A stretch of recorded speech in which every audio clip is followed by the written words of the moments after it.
Well, let's talk now. You lived so many years abroad with your career, and you recently came back to Egypt. How was your initial reaction after this illustrious career abroad to come back to Egypt and start facing the challenges in Egypt? Well, this is a new Egypt for me. I have to be frankly, it's not the Egypt where I grew up. You know, Egypt where I grew up is a multi-ethnic, multicultural, more tolerant, more liberal Egypt. Egypt has become one-dimensional country in many ways. Has become much more conservative, much less tolerant. Has become much more repressive. Although repression has been going on for many decades, but at least I am old enough to have seen Egypt where you had a liberal democracy which was not perfect. We still had, colonization, but still there was much more freedom, much more ability to speak, much more ability to establish parties, and we had all sorts of different nationalities living side by side. I can, as I mentioned so many times, I had, people, friends, colleagues, people I deal with who were Italian, Armenian, Jews, everybody. We all lived together. We never heard of something like a Muslim and Copt. I mean, this was something which doesn't even occur to your mind. So there's a lot of, if you like, rigidity. There's a lot of more blinker approach to solution. Egypt used to have a very excellent education system. Was not, as I said, was bit, like the French system based on rote learning, but still we had an elite which was not dissimilar from any other elite in the West. Right now, the education in Egypt is almost non-existent, and we cannot compete. And we were part of the world in many ways. We were contributing to civilization. I ask myself now, what is our contribution to civilization? And not just Egypt, but the whole Arab world. Where is our role in technology? Where our role in industry? Where our role in agro-industry? Literature, art, humanities. We have, unfortunately, and I'm sad to say that, we have continued to disconnect from the rest of the world. At the time when the world has took a leap forward in the last 50 years, we have been going backward steadily. As a result, I never expected to see that 40% of the Egyptians live under $1 a day, and these are even the near poor. They got 150 pounds per month. These are considered near poor. The poor are getting 100 pounds per month, and you can imagine what do you do with this. We have 28% of the Egyptians who are illiterate, and there is absolutely no justification whatsoever that we still have 28% of our people cannot read and write. I've been to Cuba, Cuba where have been under sanction for 40 years. The literacy there is 100%, Wow. We have, in Transparency International, we are in I think 110, which means corruption is rampant. In the ability to compete, competition index, we are number 70 because again of all the bureaucratic hurdles that we have. So we are not in good shape either. On the economic front, on the social front, we are very fractured. We continue to try to hide our head in the sand and like an ostrich and saying we have no problem. We know we have a problem. We know we have a lot of tension between Muslim and Copts. It's stupid as it is, but it is there. It's a reflection of frustration. Politically, it's completely a repressive regime. I mean, when you have a regime when you cannot, 5 people cannot walk, together without getting a permission or go into peaceful demonstration, or have established a party, I mean, we are repressed politically and economically and socially, economically backward and socially fractured. That's how unfortunately, I have to describe Egypt as I see it today. It doesn't mean that I want to send a message of doom and gloom. I mean, the Egyptians are fantastic people. They have a lot of capabilities, and they have proven themselves everywhere. But they need to put them in the proper framework. I just came back, had a meeting in Boston with 300 Egyptians there. I mean, the number of Egyptian on the Harvard faculty, for example, was amazing to me. I think it was at least I met like 15 of them. It makes your heart, feel so optimistic that that yes we can, as Obama said, yes we can. Did you see the media sort of turn on you? Oh, completely. Yeah. I mean, when you see, I mean, if you go to my office here, I mean, you see, and I'm saying, I don't want to say that, but I'm seriously the most decorated in terms of honorary degrees, awards, but at the same, everywhere in the world, but including in Egypt, until I started to talk about democracy and freedom and human rights and whatever. Then I become the most vilified person in Egypt. So it was an absolute 100% or 180 degrees change. Well, all they have done, and it backfired in their face. Well, in coming back to Egypt and spending a lot of time with young people, what do you see as their biggest concerns for the future, and how do you think you can help that? The biggest concern of young people, and I can tell you I'm almost exclusively working with young people. The young people are the ones who have no hidden agenda. The young people who are the ones who are really concerned about their future. The young people are the ones we owe it to them, to make sure that they have a future. I don't frankly have much faith in most of the so-called elite or educated class, I mean, they have been corrupted, or most of them has been corrupted in many ways. They are either beneficiary of the regime, or they are already lost their courage and integrity and ability to speak up. And I always wonder, where is this so-called middle class, upper middle class? We have 450,000 lawyers. Where are they? Are they in this fight for change? We have almost 100,000 university professors. Where are they in leading, educating the people? So the ones who are really doing the heavy lifting are the young people, and are the people who are what they call, I mean, lower middle class, laborers, for example. I mean, they are the ones who are, because they can't even make ends meet. And the young people who are very concerned about their future. And I'm absolutely impressed by the work they are doing, whether I'm in or out of Egypt. And it is not, it is now, change is, and I was very eager to make that clear, that change is not coming through one person. Change is not coming through a savior. We have 7,000 years of history where people look at one person, at the pharaoh. Precisely that's what I want to change. Is Egypt not pharaoh-based system, but an institutions-based system? And that started to work. I mean, I see tomorrow I'm having a breakfast, with 200 of these volunteers, young people, 30 and below. I see them. I see hope. I see the new Egypt. And so I'm not their age, but we are on the same wavelengths. That's great. And let's talk now about currently how in universities, students are not allowed to gather politically and even discuss their future. How do you feel about that? How can that be changed, and how can they go around that? Well, I think this is part of the repression. I mean, universities are the hatchet, of educating young people to participate. Politics is a sense of participation, of meaning I am part of society and I have to contribute, and to say that you cannot talk politics, at universities, you are really saying you cannot think while at universities, because anything we do, has a political dimension, and in any, as you know, Yasmin, in any society, in any democratic society, I mean, you can talk about whatever, you can have 100 different the different associations, the black group, the Hispanic, the Democrats, I mean, everywhere this is, but this is again of the, I don't want to say, it's the short-sightedness of the regime to understand that,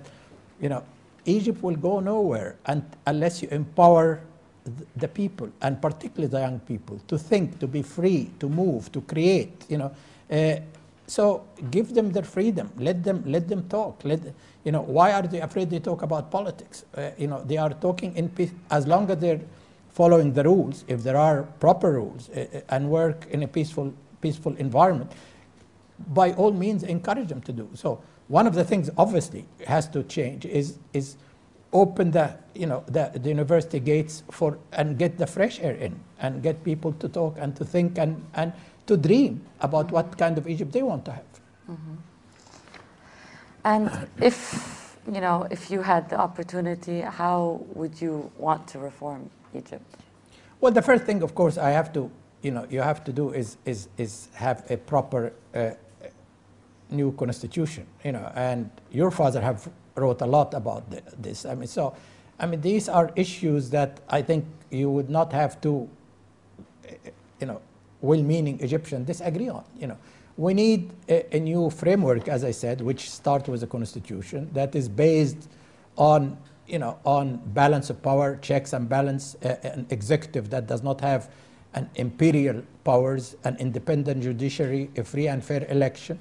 And I would, the first thing is to go through transition, have a new constitution, and then have a free and fair election, and let the people decide what they want. A lot of people, a sort of tongue-in-cheek ask, what is your program? My program is democracy, because once you have a democracy, everything else will fall into place. Democracy means people are empowered. Democracy means that any program, whether education, health care, or what have you, it would reflect the people's priorities, would reflect the people, would be a people program, if you like. Any program in an authoritarian regime is not a people program. Obviously, you will be able to choose whom you think the right people to govern, whom the right people to put in place the best education system, the best healthcare system. If they don't deliver, you can change them. That is, so you are in charge, you are responsible, and if people are in charge, I haven't seen it anywhere that they haven't succeeded. Yes, they go through hiccups, but the system corrects itself. But in a system, when you are marginalized, when you are told what to do by society, by the government, by religion, when you have zero sense of responsibility, well, how could you be part of the world? How you can compete? I go to Japan, I go to Korea, I was recently there. I go to Spain, I was there recently. These are countries started in 1960, exactly from where we started. And your heart bleeds when you see where they are. They have no resources whatsoever, other than human resources. But with human resources, you can reach the moon. And let's talk now a little bit about Facebook and Twitter and social media. Obviously, because of the constrictions you have in forming a party or talking freely in Egypt, how have you seen the power of social media help you in your cause? It's fantastic, frankly, because that's, I am, for everywhere in the world, I'm a real person, with a lot of influence, and at least through my ideas, through my thinking. In Egypt, I'm a Facebook person, if you like, in many ways, or I'm working through the net, but it has been great. There is now 275,000 young people, on a Facebook page. This is in a country when the internet penetration is 17 or 18%. So percentage-wise, I was told this is even much larger than what Obama had, in terms of, in the US, I think it's 80% penetration, and they have, but it's not really just the Facebook. A lot of these people are now turned into volunteers. What you see right now, they are going around the country, going to slums, telling people what change means for them. We started, through the net, but I think now we are started to, go on the ground. Tweet is something I never knew anything about it before, and do you do it yourself? I do it myself. Really? Actually. I do it myself, and I got an Egyptian woman who lives in the US who is teaching social networking, and she helped me, how to tweet, and all the tricks about tweeting, And I find it extremely useful because, you know, it's the next morning, it is in the News Independent or private newspaper in Egypt, and it's everywhere in the world. I tweet in Arabic and English. So it's my way. I mean, as I said, I'm in a lucky position because I have all the media, you know, access to all the media around the world. But that should not be, it's not a one-person thing. I mean, everybody should have that opportunity to have access to the media and to be able to speak freely wherever he wants and on any issue, you know, without being condemned, you know, by some extremists from one side or the other. But yeah, the media, you know, the media, and that's why, frankly, you know, as I said, I'm trying very much to make maximum use of it, because what I'm doing right now is putting the spotlight on what's happening in Egypt. Spotlight, and not by government, by civil society, but saying we have a problem. Egypt has a problem. Egypt has a lot of going to happen in Egypt has a lot of implication for the rest of the Arab world, for the rest of the Muslim world, and we need to reconnect with the rest of the world by going back to our values. These are not what we're practicing today. I would argue are not the values of Islam, are not the values of Egypt of 7,000 years, are not the values of the Arab, you know, culture and tradition. So it has been distorted for many reasons, both internally and externally. I don't have the time to go on it, but right now, you know, either we are going to join soon or we are going to be left behind, and that, you know, and we are, and I see that we are more, as I travel everywhere, Yasmin, we are becoming more and more marginalized, you know, as a player. So there's a lot to be done, but as they say, the first, you know, it starts with one step, you know. Well, let's talk a bit about your life today and all the different commitments you have, and, you know, all these people counting on you in Egypt, and then your international commitments. How do you juggle it all? It's very difficult. I mean, I can tell you, I mean, I have so much on my plate that I can chew right now, and of course, you know, my contribution here in Egypt was not part of my plan, at least for this year, because I had a lot of commitments, legal commitment. I'm writing a book on my experience, and, you know, during the 12 years I was Director General, where I had to deal with the Iraq situation and you know, what happened, you know, a war of deceit, if you like, what I've been trying to do to avoid another repeat of war in Iran, the double standard that applies in the security issues, North Korea, Libya. So that book, you know, I've been heavily engaged on working on it. I already have a commitment with a publisher, and but to me, it's not.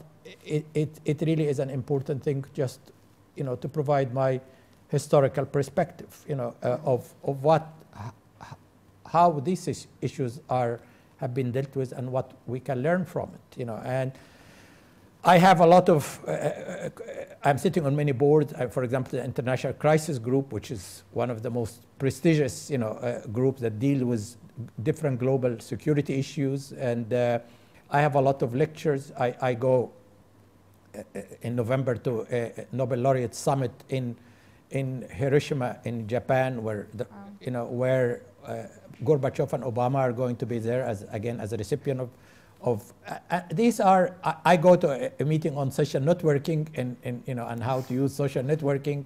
I go to Calgary, you know, Canada next month again, or to speak on a different issue, which again I've been working on, energy security. So I have all this, you know, but in addition, of course, you know, wherever I go, I meet with Egyptians abroad. I had a meeting with Egyptian in London. I had a meeting with the Egyptian in Boston, and yesterday I just had a video to the conference of Egyptian American who, you know, who are going to have a conference on the 16th of September this month, and basically tell them what they can do and how they should get more engaged. So I have to juggle all this. You know, it's difficult, Yasmin, but I hope things will, hopefully by the end of the year, somewhat settle down on some issues. And frankly, I think you know, it is very important, you know, to have an Arab voice, an Egyptian voice, a Muslim voice in the international scene. Unfortunately, and as I said, unfortunately, is very little now from our part of the world who are really active participant in the international politics. And I'd like to continue to keep that and at least show that we are not all what they see in terms of stereotyping, you know. And a lot of it, again, at the end of the day, help the reform agenda here, because the more people know about how much we are denied of our basic human rights, the more we will get sympathy and support in many different ways to move for restore what we are entitled to. I mean, we're not asking government to give us to make us any favor. We are asking to restore our rights, our God-born basic rights. Yeah, yeah. Okay, and so you think after the end of this year, do you see yourself? Do you see yourself more in Egypt or still? I will see myself, I hope, more in Egypt. You know, I will continue to, as I said, continue to have, my,